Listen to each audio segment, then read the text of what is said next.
कुरान मजीद फ़ुरक़ान हमीद का 22वां पारा है, उस पर हम बात करेंगे। अल्लाह ताला तौफ़ीक़ अता फ़रमाए। सूरत यहाँ चल रही है अहज़ाब। तो 22वें पारे के बिल्कुल शुरू में अल्लाह तबारक व तआला ने अज़वाज मुतहरात से ख़िताब किया है और सारी उम्मत की ख़वातीन को समझाया है। ख़ास मकाम है समझने वाला। अल्लाह करीम ने बिल्कुल शुरू में कहा कि ए महबूब अलैहिस्सलाम की बीवियों, आपका मकाम लोगों में से ज़रा इम्तियाज़ी है, सो तकवा इख्तियार करो। गैर महरम मर्दों के साथ नरम लहजे में बात ना करो। नरम लहजे में गैर महरम के साथ बात, बस अपने काम की बात करो, और वो भी इस तरह बात करो जिस तरह बेरुखी से होती है। औरतें नरम लहजों के साथ गैर महरमों के साथ गुफ्तगू न करो। और फिर इरशाद फरमाया जा रहा है कि ज़रूरत के मुताबिक बात करो, ज़्यादा बात भी ना करो। अपने घरों में रहो और ज़माना जहलियत की तरह ज़ेबो ज़ीनत की नुमाइश न करो। नमाज और ज़कात, अल्लाह और उसके रसूल सल्लल्लाहु अलैहि वसल्लम की अताअत पर कारबंद रहो, और जो ऐसा करेंगी तो उनको दोहरा अजर मिलेगा और उनके लिए आखिरत में इज़्ज़त की रोज़ी का मकाम है, रोज़ी का एहतमाम है। इसी मकाम पर अल्लाह करीम ने फरमाया, इन्नमा युरीदुल्लाहु लियुज़हिबा अन्कुमुर रिज्सा अहलल बैति व युतहिरकुम ततहीरा। फरमाया अल्लाह तो यही चाहता है ए नबी के घर वालों कि तुमसे हर नापाकी दूर करके तुम्हें साफ़ सुथरा कर दे। फरमाया अल्लाह तो यही चाहता है कि तुमसे हर नापाकी दूर करके तुम्हें, पीछे किसका जिक्र हो रहा था? अज़वाज मुतहरात का, नबी पाक अलैहिस्सलाम की। तो ये जिक्र ही, ये आयत तज़किरा ही अज़वाज के तज़किरे में आया। बहुत सारे लोग कहते हैं अहले बैत में बीवियाँ शामिल ही नहीं, ये सिर्फ हुज़ूर अलैहिस्सलाम के वो अहले बैत हैं जो हज़रत अली, सैयदा फ़ातिमा और उनकी औलाद है। और खुदा के बंदे, जब आपसे पूछा जाता है घर वालों का क्या हाल है, तो बीवियाँ मुराद होती हैं कि नहीं? जब पूछा जाता है कि घर वालों का क्या हाल है, सिर्फ बच्चे मुराद होते हैं कि बीवी भी मुराद होती है? तो ये अजीब फ़लसफ़ा है कि यहाँ लोग क्या करते हैं, कहते हैं सिर्फ अहले बैत से हुज़ूर सल्लल्लाहु अलैहि वसल्लम के औलाद मुराद है, बीवियाँ मुराद नहीं। तो ये सिरे से बात ही दुरुस्त नहीं है। जब अहले बैत की बात होगी तो हुज़ूर की सारी अज़वाज अहले बैत में शामिल, ये समझ ले बात, क्योंकि यहाँ तज़किरा ही अज़वाज मुतहरात का चला आ रहा है। फिर इससे आगे आयत नंबर 35 में मोमिन मर्दों और औरतों की इकट्ठी सिफ़ात का बयान है। अल्लाह तबारक व तआला ने फरमाया कि मोमिन मर्द इताअत शार होते हैं, सदाकत शार होते हैं, सब्र और रज़ा का पैकर होते हैं। उनके दिल अल्लाह के हुजूर इज्ज़ और तवाज़ु के खूगर होते हैं। वो सदकात देने वाले होते हैं, रोज़ेदार होते हैं, अपनी हया और इज़्ज़त की हिफाजत करने वाले होते हैं, और अल्लाह का कसरत से ज़िक्र करने वाले होते हैं। और उनके लिए अल्लाह ने बख्शीश और अजर अज़ीम की नेमतें तैयार की हुई। फिर आयत नंबर 36 में फरमाया, ना किसी मोमिन मर्द और ना किसी मोमिन औरत के लिए ये जायज़ है कि जब अल्लाह और उसका रसूल को फ़ैसला फरमा दें तो इनके लिए अपने इस काम में कोई इख्तियार रह जाए। इस आयत की थोड़ी तफसीर ज़रूरी है, इसकी थोड़ी तफसीर कर देता हूँ। हुआ ये था कि नबी करीम अलैहिस्सलातु वस्सलाम ने अपने एक ग़ुलाम के साथ, अपनी एक अजीज़ा जो हुजूर की रिश्तेदार बनती थी, हज़रत ज़ैनब बिनत जहश, उनका निकाह करना चाहा, पैगाम निकाह भेजा। उन्होंने कहा जी हम कुरैशी ख़ानदान से हैं और ये ग़ुलाम है, तो इसको कैसे रिश्ता दे दें? हालांकि हुजूर ने पैगाम भेजा था, इतने बड़े हम हो के तो एक ग़ुलाम को रिश्ता दे दें। तो अल्लाह ने हुक्म दे दिया, फरमाया जब रब रसूल हुक्म दें तो तुम्हें इख्तियार ही कोई नहीं। और जब ये आयत नाजिल हुई तो वो हज़रत ज़ैनब बिनत जहश के घर वाले ख़ुद हाजिर हुए। अर्ज़ की हुजूर जहाँ आपका दिल करता है आप बच्ची का रिश्ता फरमा दें, हम अल्लाह रसूल के हुक्म के आगे बात नहीं कर सकते। आज भी आप देख लें, बरादरी पहले और दीन माज़अल्लाह बाद में। बरादरी पहले, भाई शादी पे कोई बेहुदा हरकत ना करना, तो कहते मेरी बरादरी नहीं मानती। ये बड़ा ख़तरनाक जुमला है। यानी एक तरफ नबी पाक की शरीयत और दूसरी जानब बरादरी। तो ये मतलब आप अंदाज़ा कर लें कि ये बात कहाँ तक जाती है। आपने उसमें से इख्तियार किसे किया? हमारी बरादरी वही है जिस बरादरी में हज़रत बिलाल हबशी शामिल है, हज़रत सुहैब रूमी और अम्मार यासर शामिल। वो हमारी बरादरी है। एक हो मुस्लिम हरम की पासबानी के लिए। अल्लाह तौफीक अता फरमाए। फिर इससे आगे आयत नंबर 37 से ये मसला बयान हुआ है कि जो मुंह बोला बेटा है वो हकीकी बेटे के हुक्म में नहीं होता। वो हकीकी बेटे के हुक्म में नहीं होता। वो मैं पीछे भी बता चुका हूँ। हुआ ये था कि एक मुंह बोले बेटे ने तलाक दी थी, तो नबी करीम अलैहिस्सलाम के वो मुंह बोले बेटे थे, तो उनकी ज़ौजा से हुजूर ने निकाह करना चाहा। लोगों ने कहा कि ये तो ये वाला मामला है। तो फरमाया वो जो मुंह बोला बेटा है वो मुंह बोला बेटा ही होता है। मुझसे एक दफ़ा एक दोस्त ने सवाल पूछा था कि मुंह बोली जो बहन होती है तो भाई वो गैर महरम होती है। मुंह बोली बहन गैर मुंह बोली माँ जो होती है ना, एक तो ये है कि वो कुहला की उम्र को पहुंच जाए, उसने बच्चा छोटा सा लेके पाला हो, वो मामला और है। लेकिन हमारे यहाँ जिस तरह रिश्ते नहीं बन जाते, जो असल बहन होती है उसका पता ही कोई नहीं। और भाई जिसको अल्लाह रसूल ने तेरी बहन बनाया तुझे वो पसंद क्यों नहीं, और जिसको रब करीम ने तेरे लिए रिश्ता बनाया है तुझे वो रिश्ता कबूल क्यों नहीं। अल्लाह तबारक व तआला हकीकी मफहूम की तरफ हमारी तवज्जो लगाए, इसी में हमारा फ़ायदा है। तो फिर इसी तरह आयत नंबर 40 में अल्लाह तबारक व तआला ने वो अजीम बात इरशाद फरमाई जिसकी तरफ उम्मत की तवज्जो होना बड़ी ज़रूरी है। फरमाया मा काना मुहम्मदुन अबा अहदिम मिर रिजालिकुम वलाकिन रसूल अल्लाहि व खातमन नबिय्यीन। फरमाया मोहम्मद सल्लल्लाहु अलैहि वसल्लम मर्दों में से किसी के बाप नहीं, हाँ अल्लाह के रसूल हैं और नबूवत को ख़त्म करने वाले हैं, खातमन नबिय्यीन है हुजूर। हुजूर ने फरमाया मैं आखिरी नबी हूँ, मेरे बाद कोई नबी ज़रूरत भी कोई नहीं, इसलिए कि मेरे नबी ने कमी छोड़ी कोई नहीं, ज़रूरत ही कोई नहीं, हाजत ही कोई नहीं, ज़रूरत ही कोई नहीं। बिला वजह बाद लोगों को अल्लाह तबारक व तआला माफ़ करे रोटी पेट भर के खाने को नहीं मिलती तो नबूवत का दावा कर देते। और अजीबो गरीब किस्म के लोग हैं जो मैदान में आ निकलते हैं। और मुझे तो उन लोगों की समझ नहीं आती जो दलीलें पूछते हैं और फिर बाद में कहानियाँ सुनाते हैं। तो भाई हुजूर आखिरी नबी हैं, रसूल करीम के बाद कोई नबी आ सकता? एक बात को समझें, हुजूर का ताज है ख़त्म नबूवत, ये नबी पाक की नशिस्त है ख़त्म नबूवत, यानी नबी ख़त्म हो गए तो आखिरी नशिस्त पे हुजूर बैठे हैं। तो अब जो कहता है कि मैंने भी बैठना है तो बेअदबी करता है कि नहीं करता? इसलिए कादियानी इतने बुरे हैं, उनसे मुसलमान इसलिए बेजार रहते हैं कि वो बहुत बड़ी बेअदबी करते हैं। वो नबी करीम अलैहिस्सलाम के बाद किसी को ज़िल्ली और किसी को बुरूज़ी नबी मानते हैं। भाई रसूल करीम पर नबूवत ख़त्म हो गई और नबी करीम अलैहिस्सलाम फरमाते हैं मेरे बाद कोई नबी। फरमाया अगर कोई हो सकता होता ना तो खत्ताब का बेटा उमर होता, जिनमें सिफतें हैं लेकिन जो हो सकते थे जब वो नहीं हुए। जो हो सकते थे तो एक काना आदमी, वो काना था मिर्ज़ा, एक आंख से काना था और अजीब उसके बातें थीं, बड़े बड़े अजीब उसको अमराज थे। उसने उठ के दावा कर दिया तो बड़े बड़े अजीब लोग हैं ना, मानने वाले तो शैतान को भी मानते जाते हैं, माज़अल मानने वाले तो सबको मिल जाते। अल्लाह तबारक व तआला हमेशा हक पर इस्तकामत अता फरमाए। फिर इससे आगे नबी करीम सल्लल्लाहु अलैहि वसल्लम की कुछ और सिफ़ात का बयान है। अल्लाह करीम ने फरमाया या अय्युहन नबिय्यु इन्ना अरसलनाका शाहिदन व मुबश्शिरन व नज़ीरा।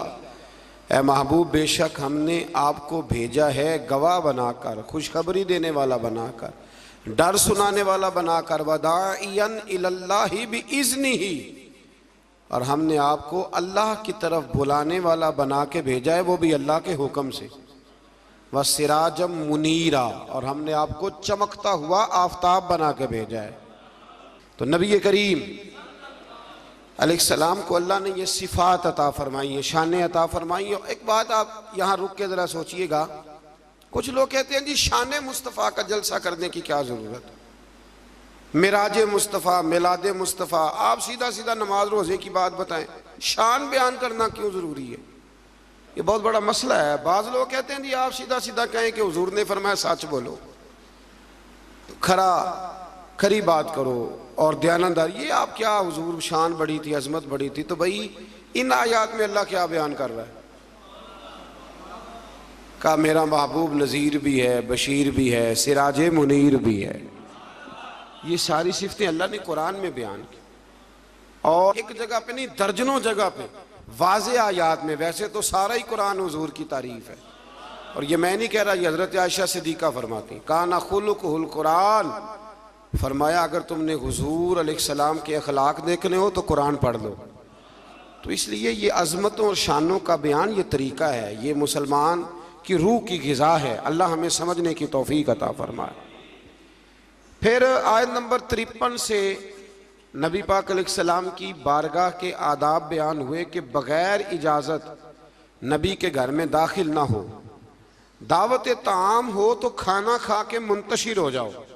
खाना खा लिया तो अब हुआ ये कि हुजूर ने दावत पकाई कुछ सहाबा की, तो खाना खा के बैठ गए गपशप करने के लिए।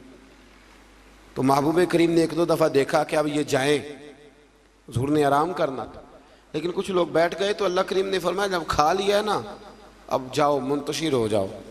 गोया रब करीम अपने महबूब के दरबार के आदाब बयान फरमाता है, अल्लाह बयान फरमाता है।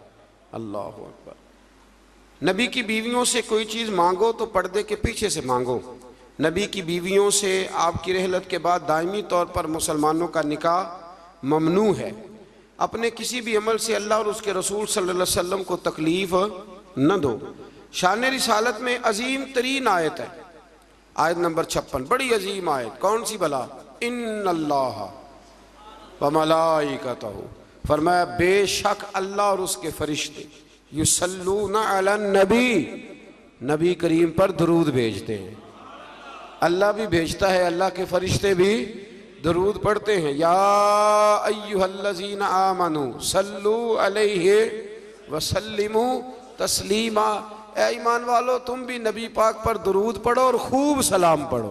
तो ये आयत मुबारक नाजिल हुई कि और हुजूर सल्लल्लाहु अलैहि वसल्लम ने फरमाया अगर तुम मुझ पर एक बार दरूद पढ़ोगे तो अल्लाह तुम पे 10 रहमतें फरमाएगा और तुम्हारे 10 गुनाह माफ़ कर देगा और तुम्हारे 10 दर्जे अल्लाह बुलंद फरमा देगा। एक बार दरूद शरीफ को वजीफ़ा बनाए, पाबंदी से पढ़ा करें, पाबंदी से। मैंने अपने बुजुर्गों को देखा है कुछ काम करते, कभी कभी मुझे लगता है कि वो काम आज भी बड़े ज़रूरी हैं, बड़े ज़रूरी। बुजुर्ग ये किया करते थे कि वो ना अपनी रेल रखते थे, अपना मुसल्ला बिछाते थे मस्जिद में आके भी, और अपनी तस्बीह साइड पे रख लेते थे सुबह के वक़्त, और रोज़े नहीं होते थे तो पानी का प्याला भी साथ होता था। कुछ देर कुरान पाक पढ़ना, अपना मुसल्ला बिछाया, फिर उसके साथ कुछ देर तस्बीह पढ़नी, फिर पानी पे फूंक मारनी, फिर उसको पीना। मुझे लगता है ये एहतमाम है इबादत का। मैं दोस्तों से कहा करता हूँ कि हाथों में तस्बीह रख लो, तस्बीह हाथ में हो तो चलती भी रहती है। तो ये छोड़ दें, लोग क्या कहेंगे, बहाना करेंगे, दुनिया कहेगी ये बाबा तस्बीह हो गया, तो कहने दो, तस्बीह हो तो तस्बीह चलती भी। समझ आ गई ये बात की? तो एहतमाम करें, ये 20 मिनट 10 मिनट मुसल्ले पे बैठ के दुरूद शरीफ पढ़े। हमें मौका मिल जाए तो हम पढ़ लेते। कुछ कहते मैं गाड़ी चलाते चलाते पढ़ता हूँ। मैंने कहा ये सारे तरीके ठीक है, पर मेरी राय यह है कि मुसल्ला बिछा के, खुशबू लगा के, अच्छे कपड़े पहन के, मदीने की तरफ मुंह करके, यानी हुजूर की बारगाह में सलाम अर्ज करना है ना जी, हुजूर की बारगाह में, तो फिर पूरे एहतमाम से सलाम पढ़ें। अल्लाह तौफीक अता फरमाए।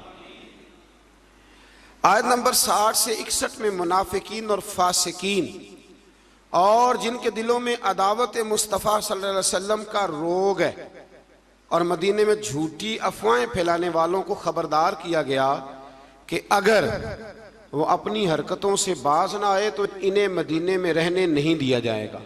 और ये भी कहा गया कि ये लोग लानती हैं और जहाँ भी पाए जाएं इन्हें चुन चुन कर कत्ल कर दिया जाए, इसलिए कि ये हुजूर के बारे में दिल में मुनाफकत रखते हैं। फिर आगे सूरह सबा शुरू होती है। इस सूरत की आयत नंबर 9 में दुश्मनाने रसूल सल्लल्लाहु अलैहि वसल्लम के लिए इबरतनाक अजाब की वईद है।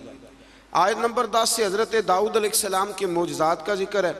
कि इन्हें ये फजीलत दी गई कि पहाड़ और परिंदे उनके साथ तस्बीह करते थे। हज़रत दाऊद तस्बीह करते तो पहाड़ भी तस्बीह करते, परिंदे भी।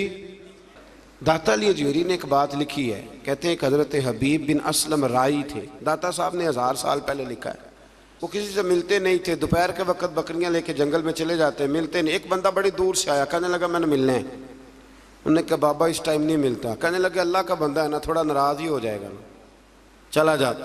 कहते मैं पहाड़ के पीछे गया तो मैंने अजीब नज़ारा देखा कि बाबा जी मुसल्ले पे बैठे हैं और एक भेड़िया उनकी बकरियां चरा रहा है। भेड़िया वो खाया करता था, आज चरा रहा है। कहते हैं बड़ा हैरान हुआ। बाबा जी कहने लगे इस वक्त क्यों आए हो? तो मैंने कहा हुजूर अगर आ गया हूं तो मेहरबानी करें। मैंने फौरन कहा ये भेड़िया बकरियां चरा रहा है। फरमाने लगे जब से मैंने रब से सुलह कर लिया ना, सारी मखलूक की मुझसे सुलह हो गई, सारी मखलूक की सुलह हो गई। तो कहते हैं मेरे दिल में ख्याल आया कि पता नहीं बाबा कुछ खिलाए पिलाएगा भी कि नहीं। तो कहते हैं लकड़ी का प्याला पहाड़ के नीचे रखा तो वो शहद से भर गया, फिर मैंने वो पिया, दोबारा रखा तो दूध से भर गया, फिर तीसरी दफ़ा रखा तो वो पानी से भर गया। तो कहते हैं कि मैं बड़ा हैरान हुआ। तो कहने लगे हैरानगी वाली कौन सी बात है? अगर बनी इसराइल के नबी दुआ करें अपनी नाफरमान कौम के लिए तो अल्लाह उन्हें पहाड़ों से पानी दे देता है। मैं तो मोहम्मद अरबी का वफादार गुलाम हूँ, तो मुझे नहीं अल्लाह अता करेगा।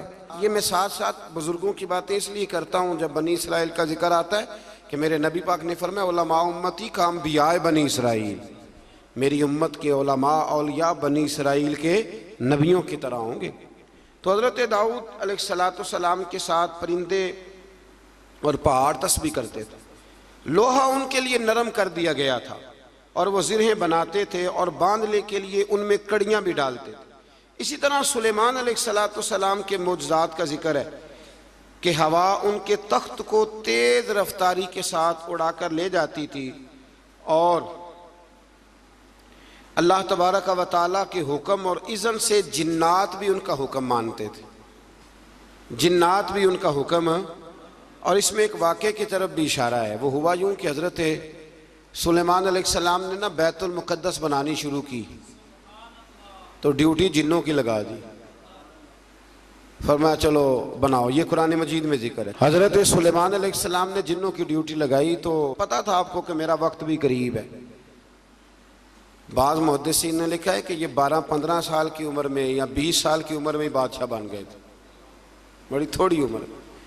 तो उनको पता था मेरा वक्त करीब है। तो बैतुल मक़दस जो है उसकी तामीर का आगाज़ तो किया था हज़रत दाऊद अलैहिस्सलाम ने, इनके वालिद ने। वो विसाल कर गए थे, इनको वसीयत कर गए। हज़रत सुलेमान हम उसको उन्हीं बुनियादों पर बना रहे थे तो ड्यूटी लगाई जिन्नों की कि बनाओ।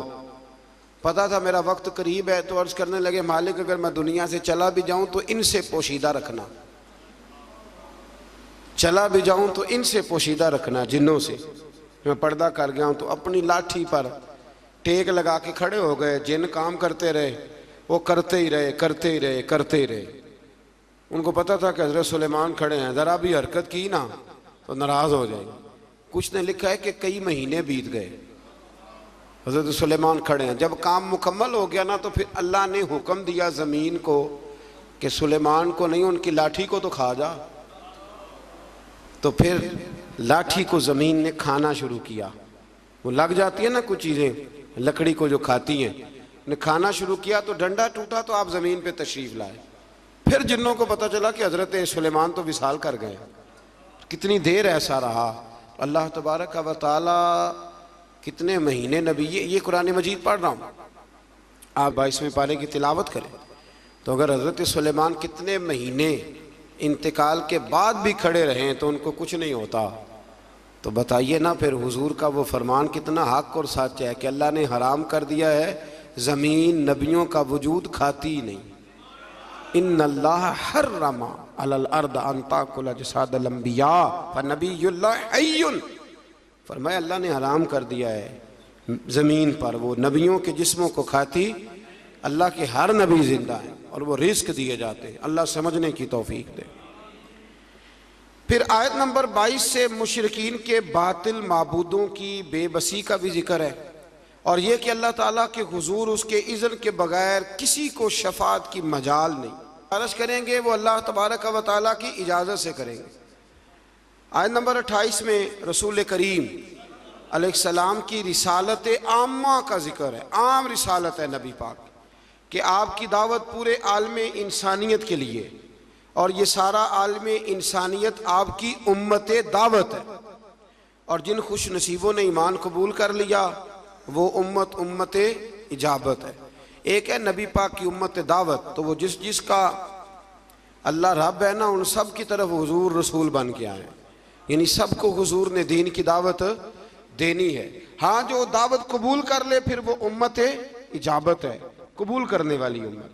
अगली आयात में इसी मफहूम को बयान किया कि अपने अहद के जाबिरों और मुतकब्बिरीन को आखिरत में उनके अहद के कमज़ोर तबकात के लोग ये कहेंगे कि हमारे ईमान से मारूमी का सबब तुम बने थे।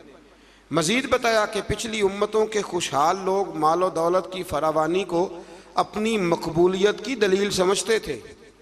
कहते थे हम अल्लाह के करीबी हैं इसीलिए तो इतनी माल और दौलत दी है अल्लाह ने हमें, इसको वो दलील बनाते थे। हालांकि माल और दौलत कोई दलील अगर ये करीब होने का ज़रिया होती तो सबसे ज़्यादा मेरे नबी पाक की तिजोरियों में होती, ये कोई दलील नहीं। अल्लाह ने फरमाया कि उसका कुर्ब माल और दौलत की फरावानी से नहीं मिलता बल्कि ईमान और अमले साले की दौलत से मिलता है। और रिस्क की कुशादगी या तंगी का ताल्लुक किसी की फजीलत या बेतौकीरी से नहीं है, बल्कि ये अल्लाह ताला की हिकमत है कि कभी वो नेमतों की फरावानी इम्तिहान के तौर पर फरमाता है और कभी आजमाइश में मुब्तला करके बंदे से इम्तिहान लेता है। आयत नंबर 40 में अल्लाह ताला के फरिश्तों से सवाल कि क्या ये लोग तुम्हारी इबादत करते हैं। फरिश्तों का अल्लाह ताला की तस्बीह बयान करते हुए इसकी बंदगी का इजहार किया, इस बात का अल्लाह ने इस आयत में जिक्र किया।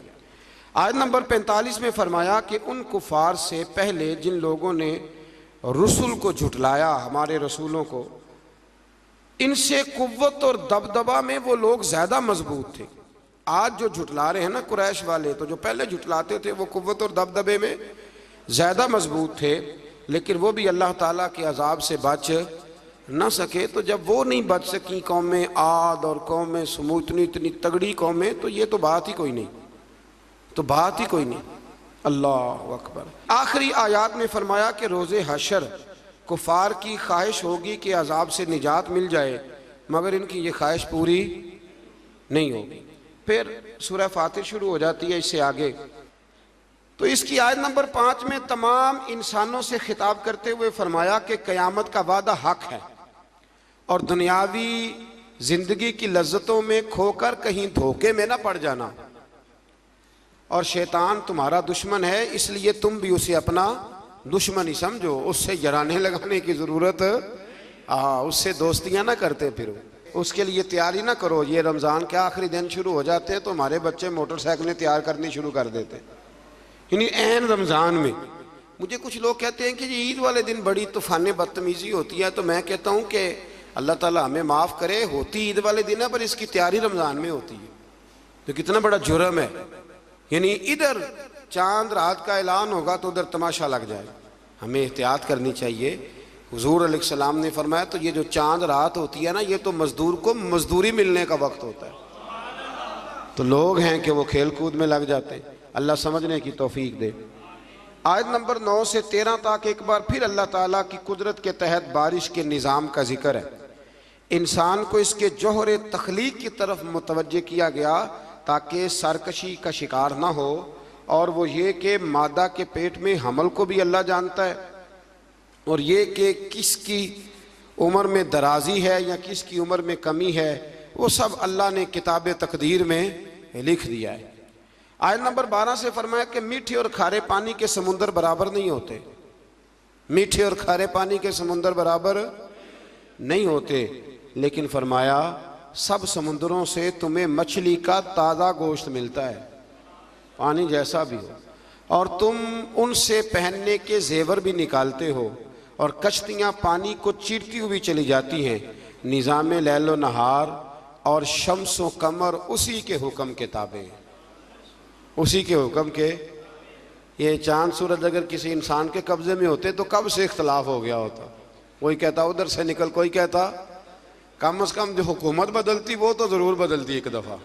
ये पिछले लाया है, लिहाजा माज़अल्लाह हम नहीं चलने देंगे। तो अल्लाह ने फरमाया ये अल्लाह के ताबे, रात दिन का आना भी अल्लाह के और निज़ाम शम्स व कमर भी अल्लाह के।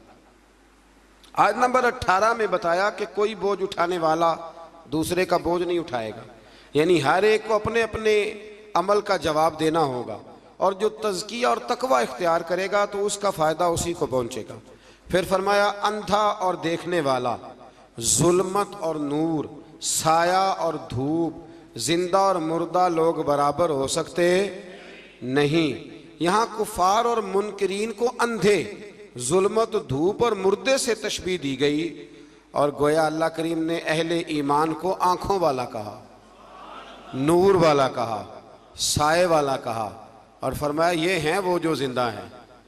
काफिर जिंदा रह के भी जिंदा, इकबाल ने कहा था जिंदगी जिंदा दिली का नाम है, और मुर्दा दिल क्या खाक जिया करते। तो दिल जिंदा हो तो फिर हर शय। एक दानश्वर का एक कौल है, वो कहा करते थे रिश्ते एहसास के होते, रिश्ते और एहसास ना हो तो फिर रिश्ते भी। आपको पता है ना, बहन का अगर ख्याल आ गया तो फिर बहन है, लेकिन अगर भाई कहे कि नहीं जी मेरे बहनोई ने ज़ाहिर बड़े किए हैं पैसे, वो तो सारा उस ख़ानदान को चला जाएगा, तो मैं बहन के बच्चों से, तो ये एहसास ख़त्म हो गया। तो फरमाया कि ये ज़िंदा रहता है, जो मोमिन होता है मोमिन ज़िंदा होता है, काफिर मुर्दा होता है, इसलिए कि उसका दिल मुर्दा होता है। अल्लाह ताला ने इन आयात में ये भी बताया कि हुज्जत इलाहिया कायम करने के लिए हर कौम की तरफ नज़ीर यानी रोशन दलाइल और इल्हामी किताबें दे के नबी और रसूल भेजे गए, लेकिन हर दौर में पैगाम हक़ को झुटलाने वाले मौजूद रहे। आयत नंबर 27 में फरमाया कि एक पानी से मुख्तलिफ रंगों के फलों, एक ही पहाड़ी सिलसिले से मुख्तलिफ रंगों के पहाड़, एक नौए इंसानी से मुख्तलिफ रंगों के लोग, और चारपायों और जानवरों को मुख्तलिफ रंगों में पैदा करना, ये अल्लाह ताला की वहदानियत की दलील है। एक बाप के 4 बेटे होते हैं, चारों की शक्लें अलहदा होती हैं। ये ना मसल पे गौर नहीं ना करते, वरना फौरन बंदा क्या उठता है कि सुबहान अल्लाह व बिहम्दी, सुबहान अल्लाह। आप गौर करें, हर बंदे ये चीज़ें लोग बनाते हैं ना जी, इसमें इतनी डाल दो, इसमें इतनी डाल दो, इतनी, तो एक तरह की चीज़ें बनती जाती हैं, एक ही तरह। कोई भी चीज़ जो इंसान बनाता है, चम्मच है, बर्तन है, तो एक ही तरह का बनाता है। अल्लाह करीम की तख्लीक का कमाल ये है कि नाक हर बंदे की एक है, आँखें 2 हैं, कान 2, होंठ सबके है ना, पर चेहरे मुख्तलिफ हैं। समझते हैं आप बात? यानी वही चीज़ें अल्लाह ताला ने दी जो सबको दी, पर इसके बावजूद चेहरे मुख्तलिफ हैं। तो मानना पड़ेगा कि जो बनाने वाला है वो बड़ी शान वाला है, जो बनाने वाला है वो बड़ी शानों वाला है। जो वो बना सकता है दूसरा कोई नहीं बना सकता। आयत नंबर 28 में बताया कि जो उलमाए रब्बानीयीन है ना, उनके दिलों में अल्लाह की खशियत होती है। इन्नमा यख्शल्लाह मिन इबादिहिल उलमा, ये मसला थोड़ा ज़रूर सुन लें। फरमाया अल्लाह के बंदों में से अल्लाह से वो डरते हैं जिनके पास इल्म है। एक लफ्ज़ कभी कभी हम कहते हैं, लड़ाई हो जाए ना तो कहते हैं तू मैनू जानता नहीं। इसका क्या मतलब होता है? तू मैनू कहते हैं ना कुछ लोग, तू मैनू, इसका क्या मतलब है? इसका मतलब है कि तू मेरे से लड़ाई कर रहा है, तू मेरी ताकत नहीं जानता, मेरे ताल्लुकात नहीं जानता, ये तर्जुमा इसका। तू मेरी दौलत को नहीं जानता, मैं कितने लोग मेरे हैं चाहने वाले, प्यार करने वाले, या मेरे खानदान वाले, तू जान, ये मतलब होता है कि तू मुझे जानता। जो जानता होता है वो डरता है, जो नहीं जानता वो ऐसे होता है। जो बंदा रब को जानता नहीं ना वो नहीं डरता, और जो जान लेता है ना वो डरता है। पता चल जाता है कितनी कुदरतों वाला है।